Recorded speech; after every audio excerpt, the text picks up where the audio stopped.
Hello and welcome to the Film Pulse Podcast, the official podcast of filmpulse.net. Thank you so much for tuning in. This is episode number 161. My name is Adam Patterson.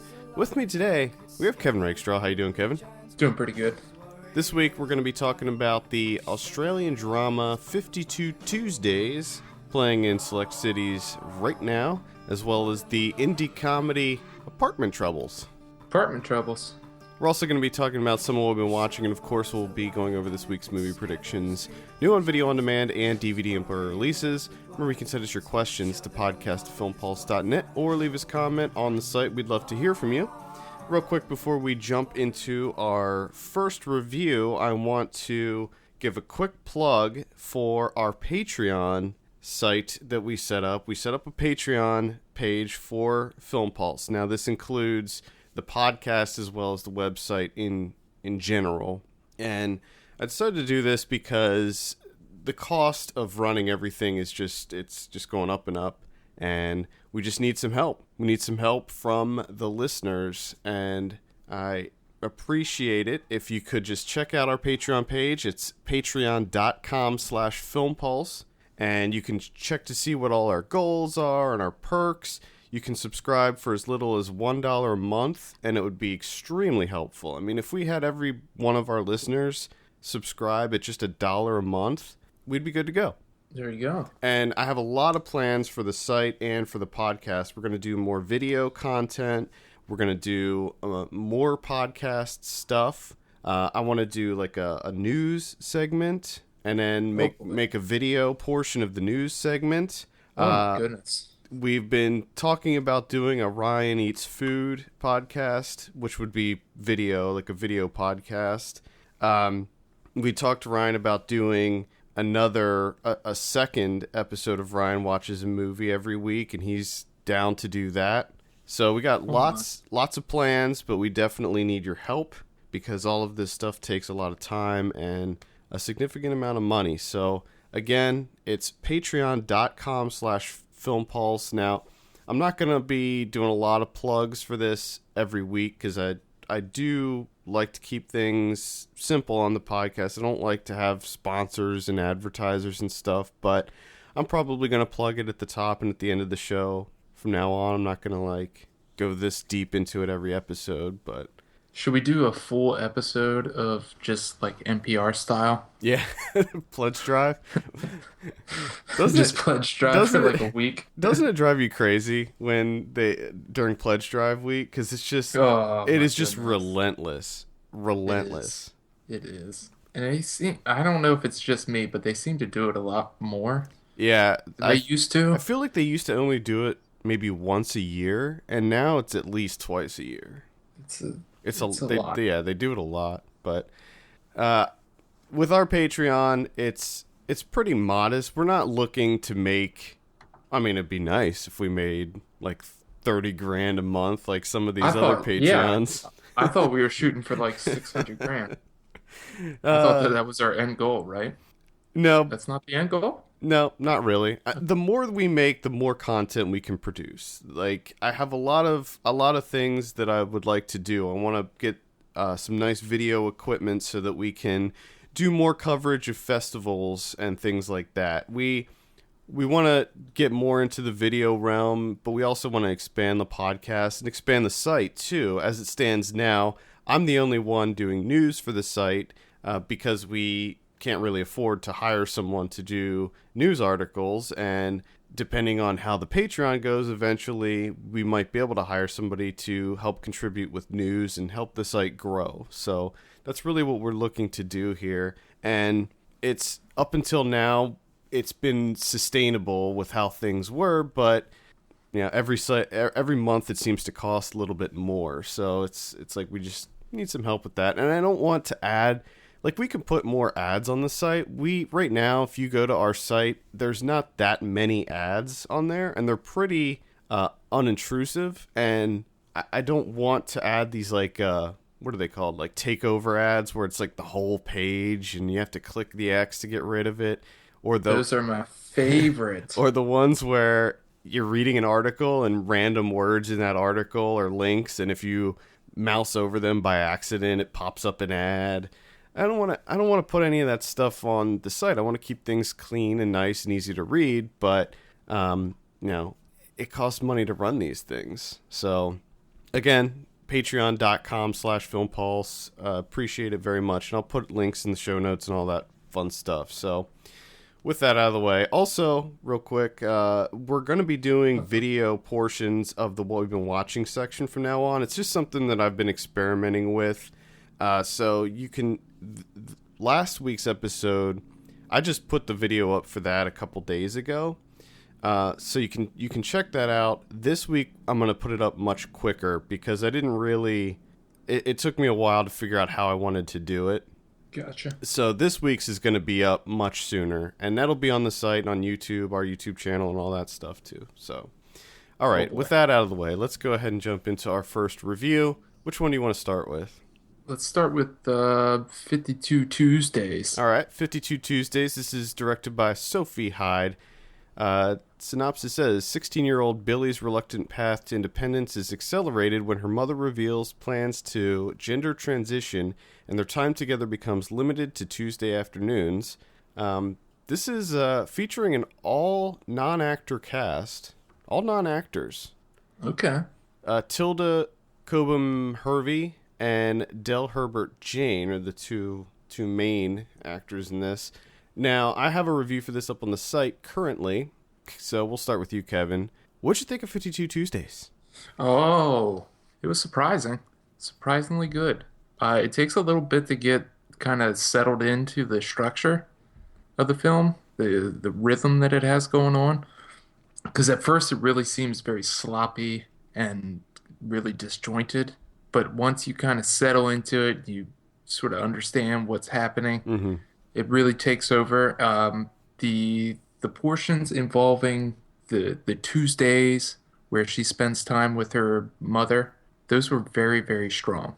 I found myself really enjoying those portions, so much so that I was almost irritated anytime that it went outside of those portions because I didn't find the other things to be as, compelling. I wanted more of that. Yeah.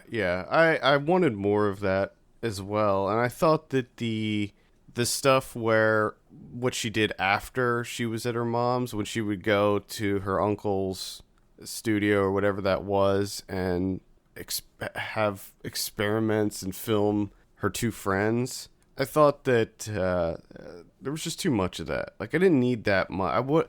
I would like to see less of that and more of the stuff with her mom, or I said this in my review, I'd like to see a little bit more about her dad, too, because I get that it's about her relationship with her mom and what's happening as he transitions into a man, but the dad was a really compelling character, and I've just felt like she spends so much time with her dad that I felt like that relationship was a little bit underdeveloped, but a little bit more than anything, that wasn't enough to bring it down for me at all. I really enjoyed this movie. I thought it was tremendously well made, and first-time director, all non-actors. You kidding me?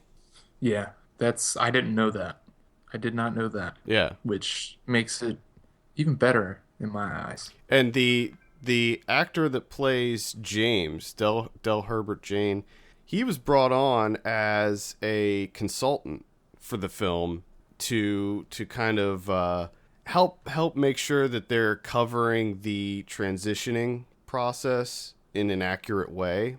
Yeah. And then eventually they were just like, well, you should play the main character. I wanted to ask you about that because that seemed so real. Yeah. That character. And that's what I was kind of wondering. I was like, is this an actual person that's transitioning themselves? Well, from what I read in the press notes, it's not necessarily what was happening in real life to him over a year, because the way that they shot this movie, they literally shot it every single Tuesday for an entire year.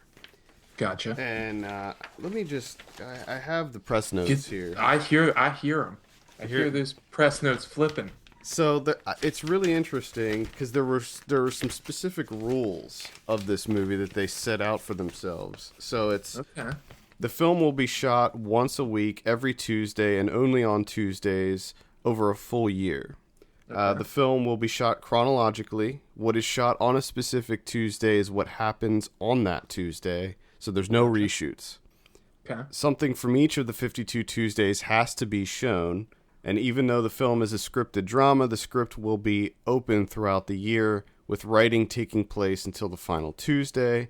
Use non-professional actors that connect to their characters and can influence the story.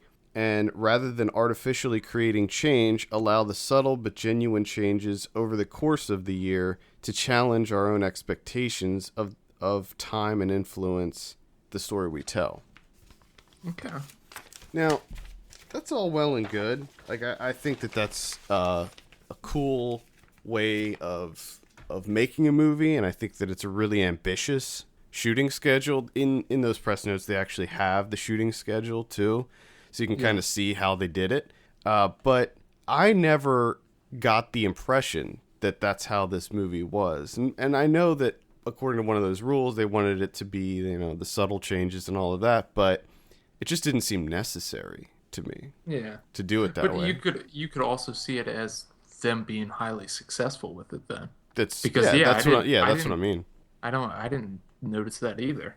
And I did not know that going into the film. It just seemed like it was, constructed as any other film. Right. It was shot just like any other film, but the movie itself just takes place on Tuesdays. But yeah, they actually shot it every Tuesday for an entire year.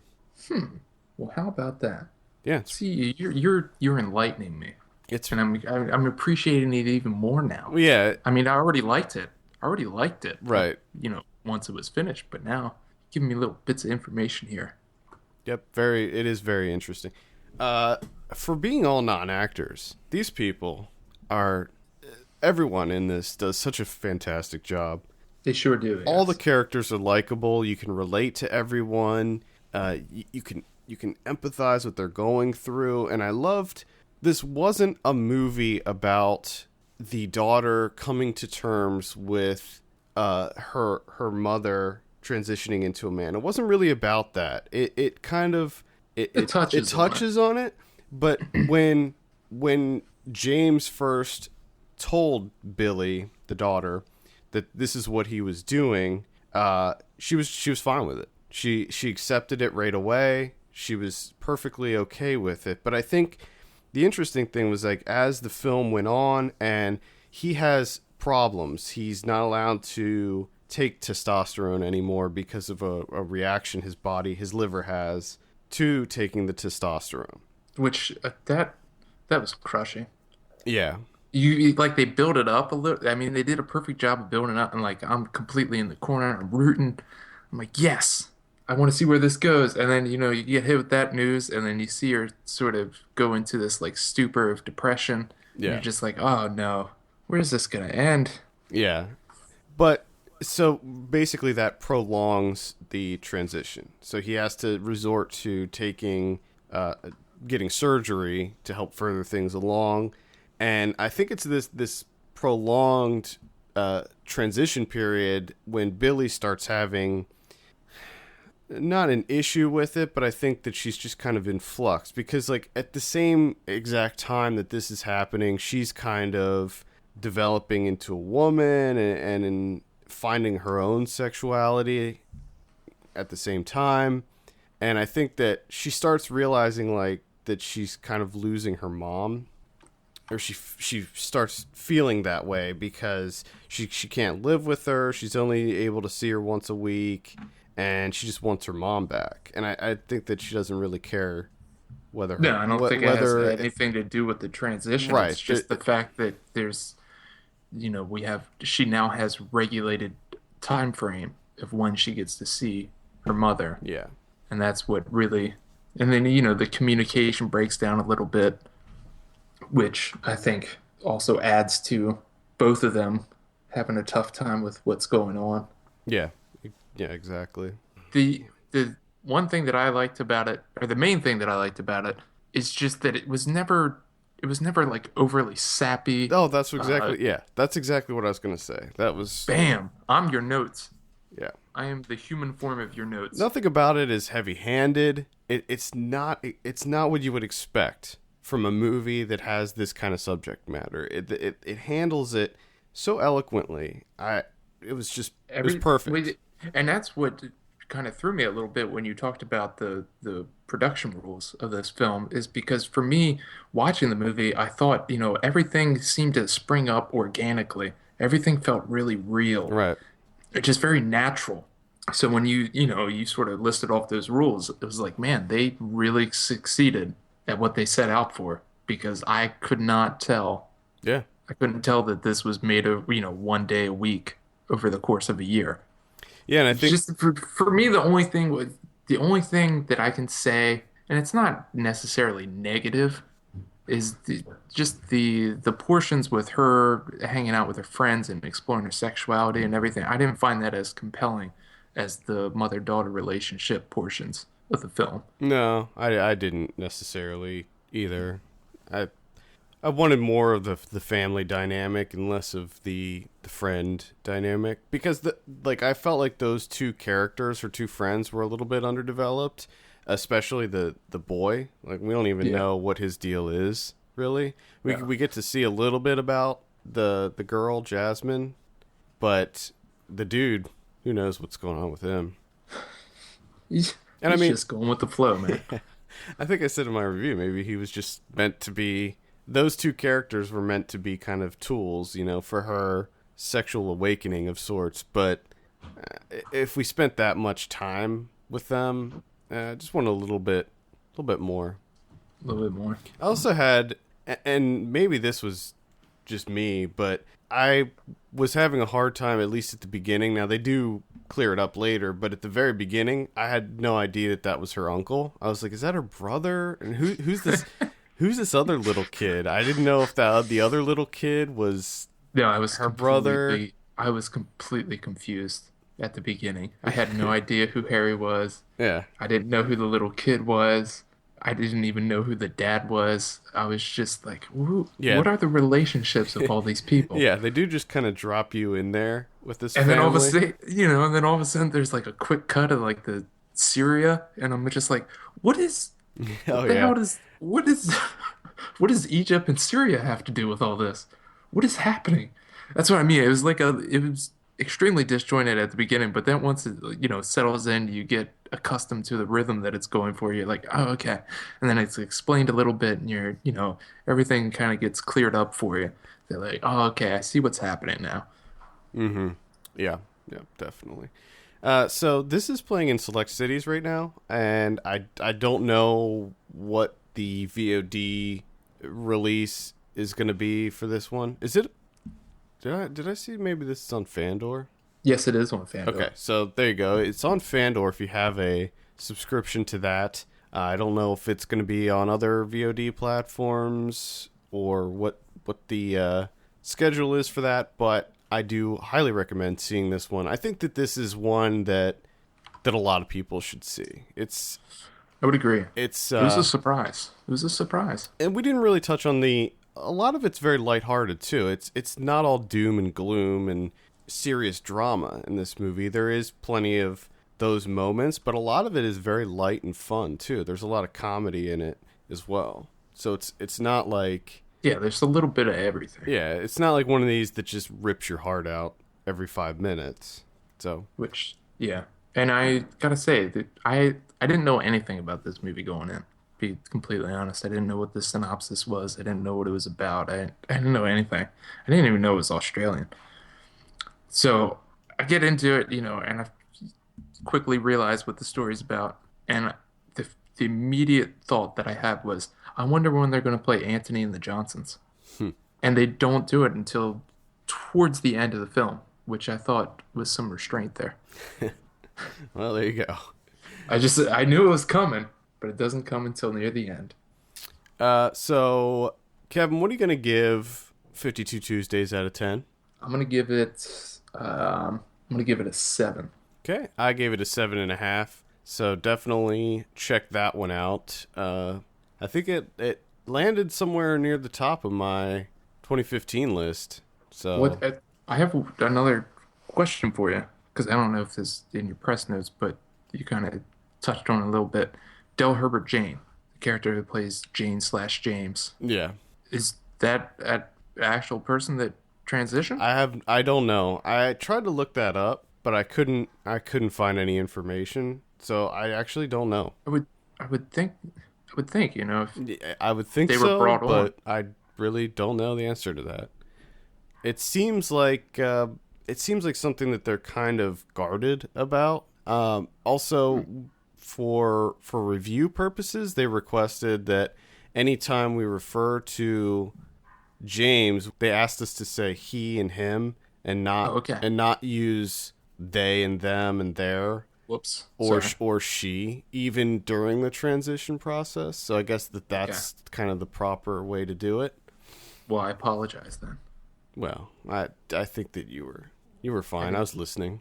Okay. I think you said her like once, but it was tough to write too when you're writing it, because I was trying to be as respectful and politically correct as I could be, with writing that. But it gets tricky, especially at the beginning. Like when you're talking about the beginning of the transition, Yeah. it's easy to say, "Oh, she's transitioning into a man," but Yeah. the truth is they always identified as a man, Yeah. They just give you that slight glimpse, Right.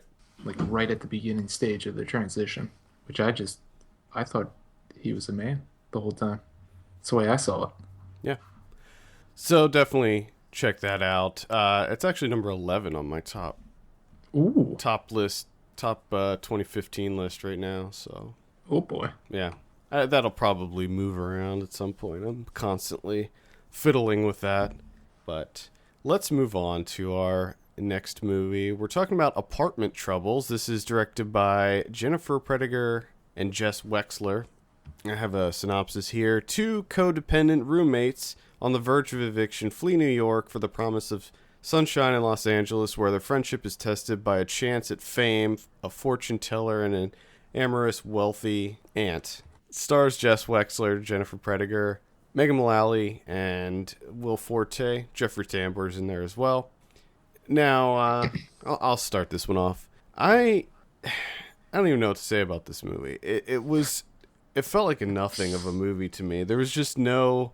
I gained nothing from this movie, and I don't want to say that because I like Jennifer Prediger. I just saw her in Uncle Kent 2, and she was great. She had just a small role in that, but she was great in it. I like Jess Wexler. She was in Teeth. Will Forte was great in it. Megan Mullally, Jeffrey Tambor, all the people involved in it, I like. I'm a big fan of everyone involved.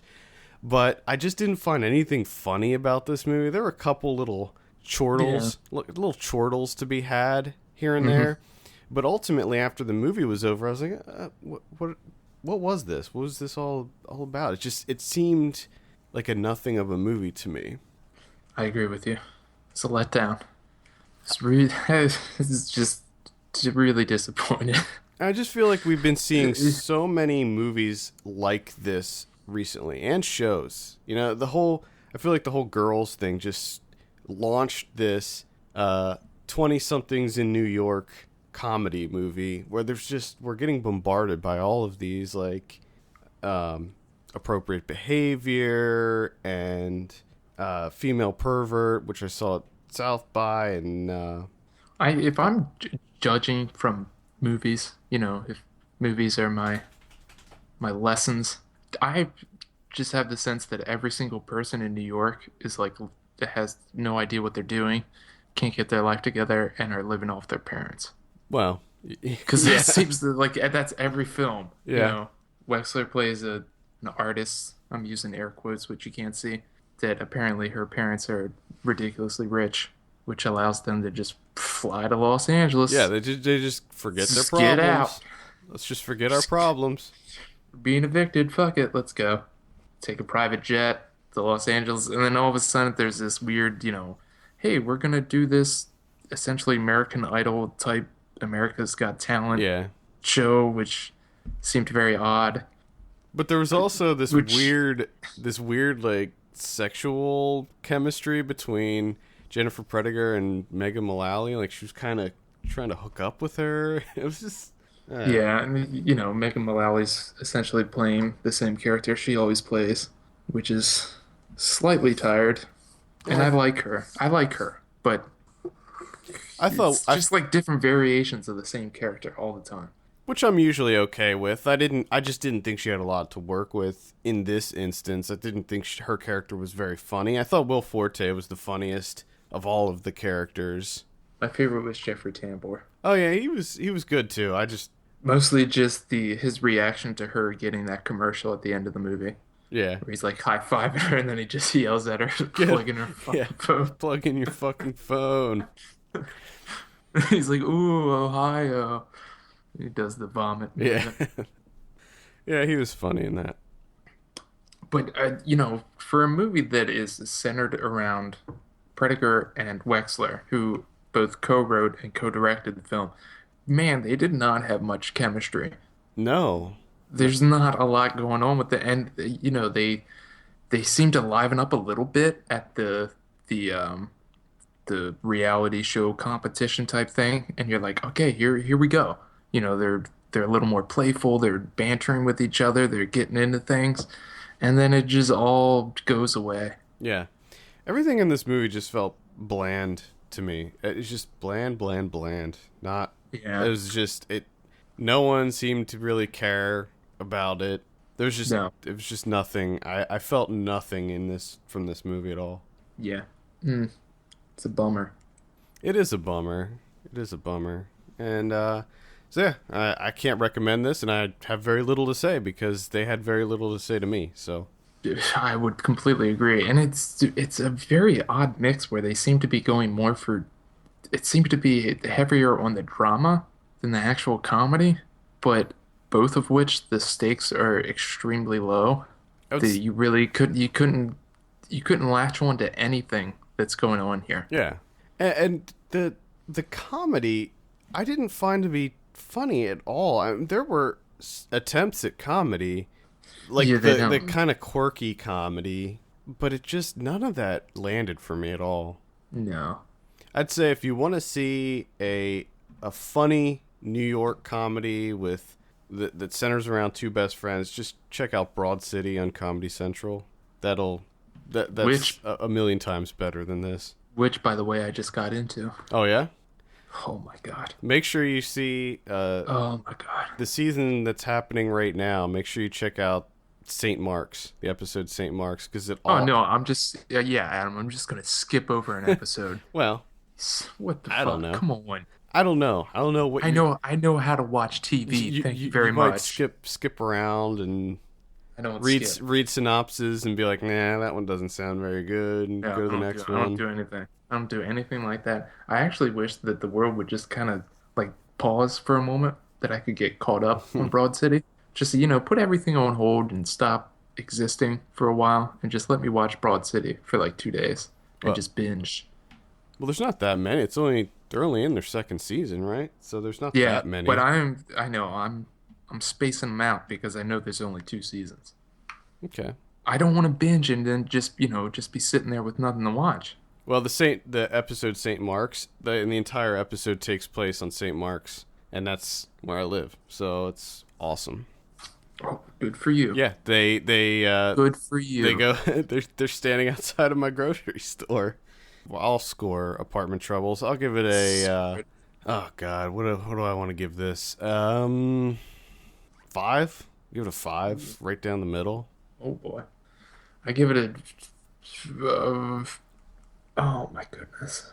4. I wanted to say 3.5. 3.5, 4. Okay. I'll give it 3.75. 3.75. I'll give it. I'll do 4.5 or a 5. How's that? Let's just keep naming numbers. Well, if we're going by Letterboxd scores, a 2.5 feels too high to me. So yeah. I would probably go with a 2 out of 5 on Letterboxd. Which is a 4. We're getting into math now. Which would be a 4, but a 4 feels a little bit. 4 out of 10 feels a little bit too low. Hold up. This podcast is getting a bit too scholarly. Yeah, let's just move on. All right, let's jump into some of what we've been watching now. again, we're doing this a video companion to this as well, so you can check that out on our YouTube channel or on the site. We'll probably have it out right around the time that this episode airs, or maybe a little bit after. Okay. All right. I'll start off what we've been watching this week with a movie called Torso. This is from 1973. It's directed by Sergio Martino. This was part of the Giallo marathon that they had going at Anthology. This was it was pretty good. It wasn't anything amazing, at least for the majority of the film. It's interesting to see movies like this because this is clearly a slasher movie. It's basically about a series of murders that takes place on a college campus. These girls start getting killed, and a couple guys here and there get killed. And it's very clearly a slasher movie, but it's way before. This came out way before slasher movies became big. Mm-hmm.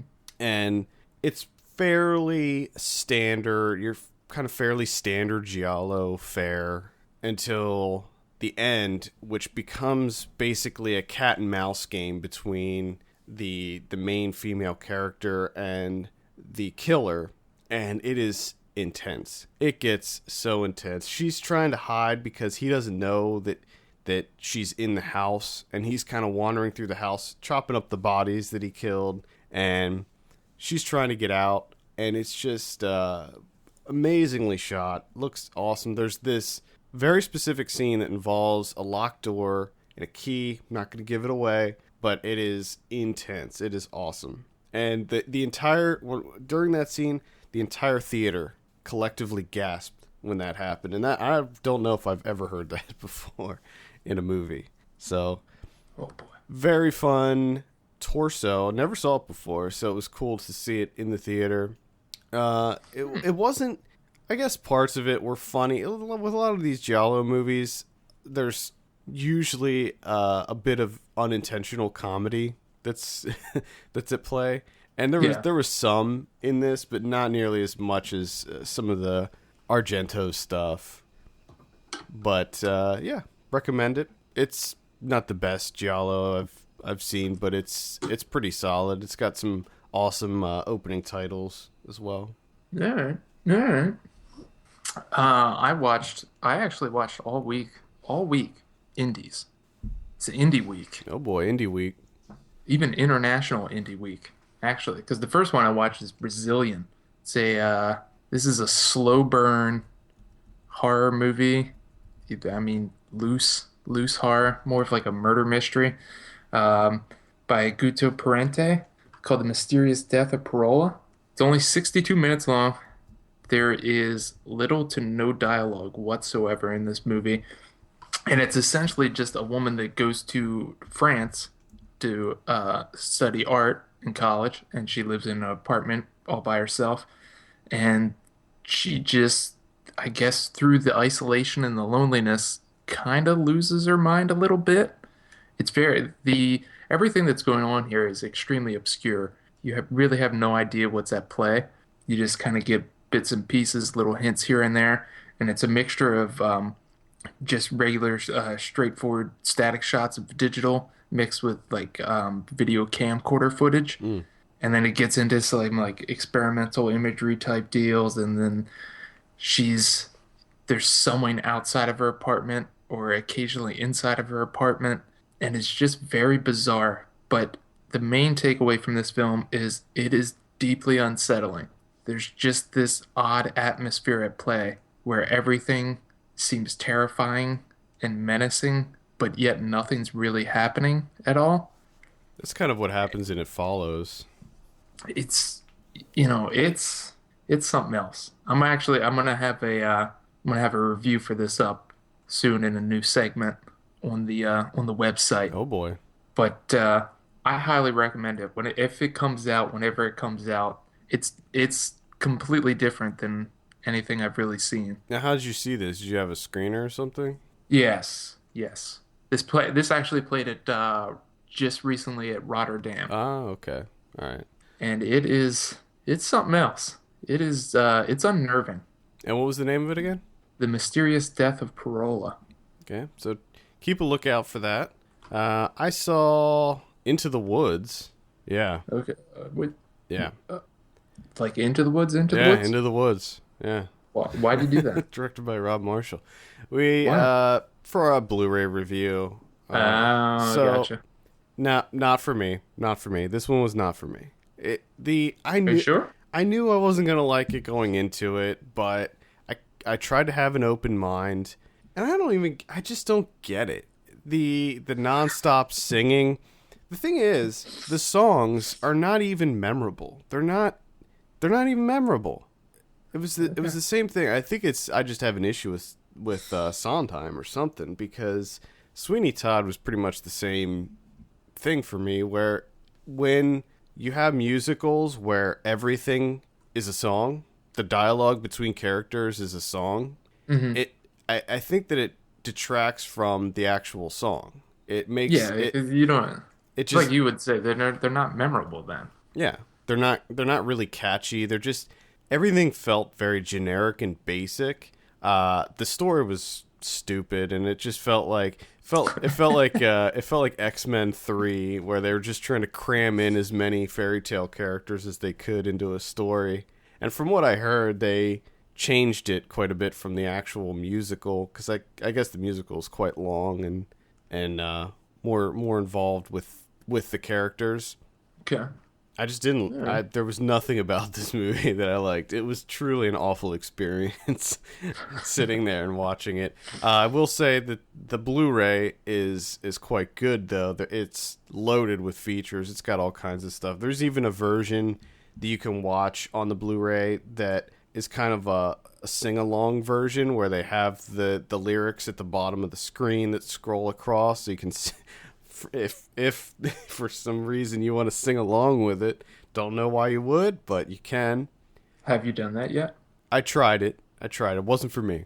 I want that to be a video segment. Patreon. Put that up there. Where Tease I it. sing along Tease to it. the You sing along to the entire movie. Into the Woods. And every character you have to do it in a different voice. I'm also not big on Rob Marshall. Don't really like his movies, so I like how you tried to get out of this video segment that you're gonna do, because you're totally doing. No, you're doing it.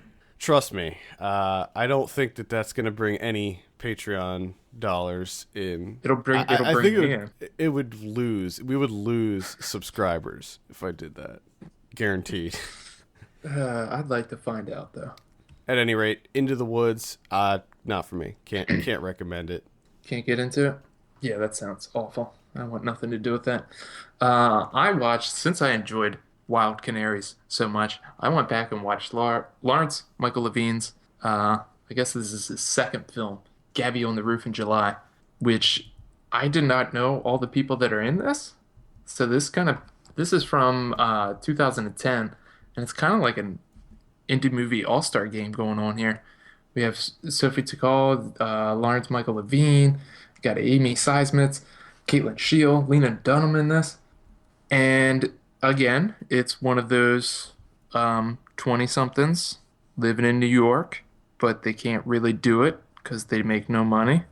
And they're trying to get by. And of course, they're artists. And it centers around Lawrence Michael Levine, who plays Sam, and he's trying to juggle all of these things that are happening in his relationships. And his younger sister comes to visit for the summer. She attends Oberlin, and the way that you would describe her is that she lives her life like an art installation. So imagine how insufferable that is. Yeah. So you get some of that going on, and it's actually quite a good time for considering how insufferable some of these characters are. Lawrence Michael Levine just has a way of writing relationships and the banter, and surprisingly really good at arguments, because there's a couple of times where it gets into just flat out arguing, much like Wild Canaries. Mm-hmm. But he still injects little pieces of humor here and there, even though it's coming from like a dickish place, where, where people are being condescending or sarcastic. and they're being an asshole, really, but at the same time, it's still a little bit funny. It's quite good. I would recommend it. It seems like something that I'd enjoy. I think you would be into it. This you can actually watch this on Hulu. Okay, It's cool. up on the Hulus. Both Lawrence Michael Levine and Sophia Takal are in Uncle Kent 2 as well. Is everyone in Uncle Kent A too? lot of people are in Uncle Kent 2. Because it sounds like everyone is in Uncle Kent too. Yeah, that's not out yet. I'm not gonna. I have a review for that. That was a South by movie, but recommend that. I saw Dead Rising Watchtower. This Okay. is available on Crackle. This was the first of the. There's just too many streaming I services. know. Let me just throw that out there. Yeah. So this is available on Crackle. It's Legendary Pictures' first foray into the digital media. So it went straight to Crackle, no theatrical, no VOD, whatever. It's free on Crackle. You can watch it. Watch it there. There's commercials that are really annoying because it's the ones where it's the same exact commercial every break, so it That's the drives you worst. insane. This was not nearly as horrible as I expected it to be. Because I saw, I was like, okay, straight to digital. It's based on a video game. I'm a little worried about how this is going to turn out. But it's actually pretty fun. It stays very, very true to the game. So if you're a fan of Dead Rising, any of the three Dead Rising games, there's a lot of callbacks. And it does stick very, very much to the games, where they make all kinds of crazy weapons, and it's just thousands of zombies that they need to get through, and the Zombrex storyline is in here, and the psychopaths where they have to deal with crazy human characters that are taking advantage of the zombie outbreak to, basically run amok through the city. So that was good. There was a one scene that happens, I'd say maybe halfway through, if I remember correctly. It's a single take shot it's quite long. I think that there might be like one cut or maybe one hidden cut in the middle of it, but very long single take shot with the main character going through tons of zombies, and he's like going into a bus and going up on the roof, and the camera's just following him all through. Really, really well done. Surprisingly well done. And some of the action, some of the fights are pretty good. So this was a surprise. I'm not going to say that I loved it or anything. At the end of the day, it was a pretty typical zombie movie. And although the plot does follow the game very closely, the plot of the game was not very good to begin with. So really, you just watch this movie for the action. That's what you do. You just want to see people mow down Yeah, zombies. with crazy weapons, and you do get that in this movie. So, I would hope so. very, very light recommend on Dead Rising Watchtower. I would say only check it out if you know the games and are a fan of the games. The actors were terrible too. I just did not. They all seemed so like soap opera. They didn't feel real. None of the characters felt real to me. Gotcha. So That sounds terrible. that's Dead Rising Watchtower. Yeah, it's very, very light. Recommend. Very light, bordering on non-existent. Bordering, That's yeah, what it's, that's what it bordering sounds like. on avoid. Bordering on avoid. If you're just desperately looking for zombies being killed, go to Crackle. It's a little long too. It kind of overstays its welcome as well. Oh boy. Oh, I watched keep going with this indie trend. I watched Ape since I enjoyed Buzzard so much. I went back and checked out 2012's Ape Oh yeah, from how was that? Joe Petroikis. It's essentially like Buzzard, where Joshua Burge just plays Trevor Newendike, who's a struggling comedian who's just a terrible comedian, really. His jokes are awful. He's nervous. And then he spends most of his day just burning stuff and burning more stuff and then burning some stuff, cackling at the TV, and that's about it. And then he makes a deal with the devil, gets himself a golden apple. Things turn around a little bit and then he burns some more stuff. He shoots off some firecrackers. Just generally dicks around doing nothing. So if you want to watch that for 86 minutes, uh, go with Ape because that has everything that you need if you're just really into fire, like Joshua Berg is. And much like Buzzard, it builds up to a little bit of violence. Mm-hmm. The character that Joshua Berg plays in this one is a little more sympathetic than Buzzard. He's actually trying to help people. He actually seems like a decent guy. It's just that he has no motivation whatsoever outside of burning things. Like if it doesn't involve burning things, he has no interest in it. And he's not gonna, devote any amount of time to it, which I guess is why he's a terrible comedian, because it doesn't involve burning things. Hmm.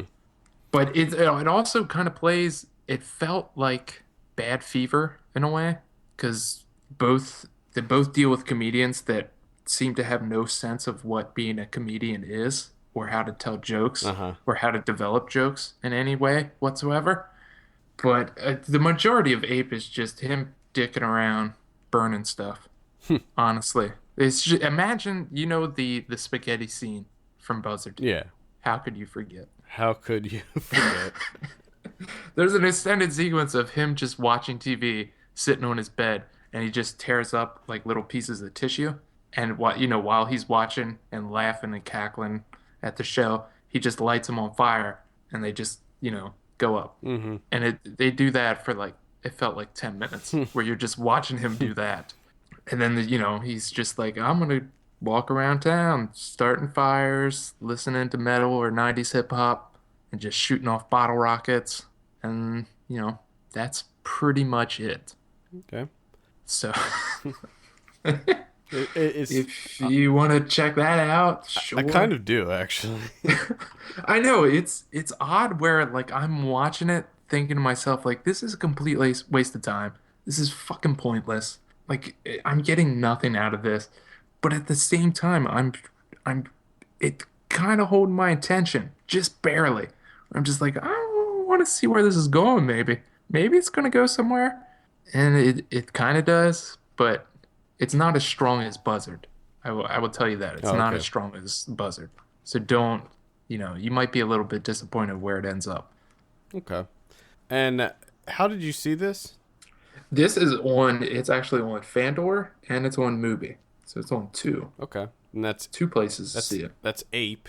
I don't really have anything else. I saw a ton of stuff this week, but it's all Tribeca stuff that I can't talk about until Tribeca starts. So that's all I got. All right. Fine. You got anything else? No, I don't. All right. You got all that secret shit you're watching. All right. All right, let's go over some predictions. Last week, Get Hard. Have you been reading about there's a little bit of uproar about this movie. A lot of people are saying it's offensive and racist and homophobic and all of this stuff. Yeah, sounds about right. Kind of look like it. What do you expect? Did you see the trailer? Yeah. Jesus. It's just nothing but stereotypes. I understand people being upset over it, but at the same time, it's a comedy. What happened where as a society we got so soft about things? Like can nothing be offensive anymore? Yeah, I mean, you can look at everything as offensive in some way. But yeah, it's just a comedy. Get over it. The comedy of Get Hard seems like it's from a whole other time period, which just Yeah. like, why? Why are we going back to this? I think maybe that's why people are bothered by it, because it's offensive comedy that's not even funny. Yeah. I think that if it was offensive and funny, that maybe it would get a bit of a pass. But It's just lazy. yeah. You said 22, I said 24, actual 32 on that one. So it's got a better score than I expected, because it seemed like everybody's just hating this movie. Kind of No, I didn't see it. I'm not interested. But Home, you said 36, I said 42, actual 48. So, not interested in that one either. Next week, I think the only wide release is Furious 7. That would be Paul Walker's final film. I am interested in seeing how they handle that. And that's it. I'm kind of psyched for that movie. I don't know why. We'll talk about this more on Thursday for Ryan Watches a Movie, but for some reason these Fast and Furious movies are starting to win me over. I didn't like the last one, but it was fun. It had some fun action sequences in it. Yeah. Yeah. What are you thinking on this? I'm going to say 64. I'll say 72 on that one. That's pretty much it as far as wide release. We also, in limited release, have Woman in Gold. I don't know anything about that. Do you know anything about that? Oh, it's the Ryan Reynolds movie where they're trying to get back some stolen artwork. Oh, okay. Yeah. With Helen Mirren, Yes, right? yeah. Yeah. Yep, I am aware of that. I'm not interested. 5 to 7. I don't know anything about 5 to 7 either. Effie Gray. That sounds familiar. But not interesting. No. The Resurrection of a Bastard. I am interested in that one, and I think that we will have a review for that on the site, and maybe we'll cover it next week. I don't know. All right. Maybe. Check out a trailer. I think you'll be interested in that one. Lambert and Stamp. Mm-hmm. The Living, Cut Bank, which we have a review for that up. That was somebody, I think Ernie may have seen that at a festival a long time ago. Liam Hemsworth and Billy Bob Thornton. Yeah. And Last Nights. So not a whole lot going on next week. Nope. Is next week Easter? Is that why? Okay, that's why then. There is a movie called SBK, the movie, which I love at the top. It says, the best movie ever made, and it's about a professional skee-ball player who goes for glory on the boardwalks of New Jersey. Check that out. But I also love the fact that it's SBK, and then the movie is hyphenated for some reason. So it's the hyphen movie. Odd. I don't understand that. On VOD next week, we have Any Day. We have Last Night's, Cut Bank, Marfa Girl, Larry Clark. That came out like 3-4 years ago. Back at it with Marfa Girl. And The Girl is in Trouble. Mm-hmm. The Girl is in Trouble. I'm actually probably going to check that out just out of curiosity. I think it's produced by Spike Lee or something like that, but I don't know. It's probably going to be bad, but the trailer kind of intrigued me. Also, this will come out after this movie airs, but Going Clear is on HBO this Sunday, so by the time you hear this, it'll probably be available on HBO Go. Yeah. That's the Alex Gibney documentary about Scientology, so I'll definitely be watching that tonight. Good for you. You're not interested? No, I can't see it. Oh. So, okay, well, just keep rubbing shit in my face. Well, soon you got your Tribeca secret screenings. You got your HBO shows. Well, pretty soon they're gonna offer the standalone HBO Go subscriptions. Yeah. That's gonna happen, I think. Very soon. Not soon enough. Not soon enough. I don't know what to tell you. Get Ryan's HBO Go login and watch it. Yeah. I didn't recommend that, by the way. I was just kidding. Anybody from HBO listening? I was kidding about that. I hope you get your shit revoked. All right. I think that will... Oh, I forgot DVD and Blu-ray. Jeez. Get them DVDs. I don't even know why we do this. Still, nobody buys these. Interstellar, The Imitation Game, Out of the Dark, which is some sort of horror movie. Outcast, that's the Nicolas Cage, Hayden Christensen one. Oh, boy. The Rewrite, Wild, and Wild Card. That's the Jason Statham one. I think we got a couple criterions, right? We have two. We have Bergman's Cries and Whispers from 1972 coming out on the old Blu-ray. It's a bunch of features. And then Steve James's Hoop Dreams from 1994 getting the old Blu-ray treatment. It's been years since I've seen that one. I might have to watch that one again. Yeah, it looks like it has some good special features on there. Cool. All right. Well, I think that will wrap it up for the week. Send us your questions to podcast@filmpulse.net. Follow us on Twitter @filmpulsenet and @filmpulsekevin. And please take a look at our Patreon page at patreon.com/filmpulse and consider subscribing for as little as $1 a month. For Kevin Rakestraw, my name is Adam Patterson, and we'll see you on Thursday for Ryan Watches a Movie.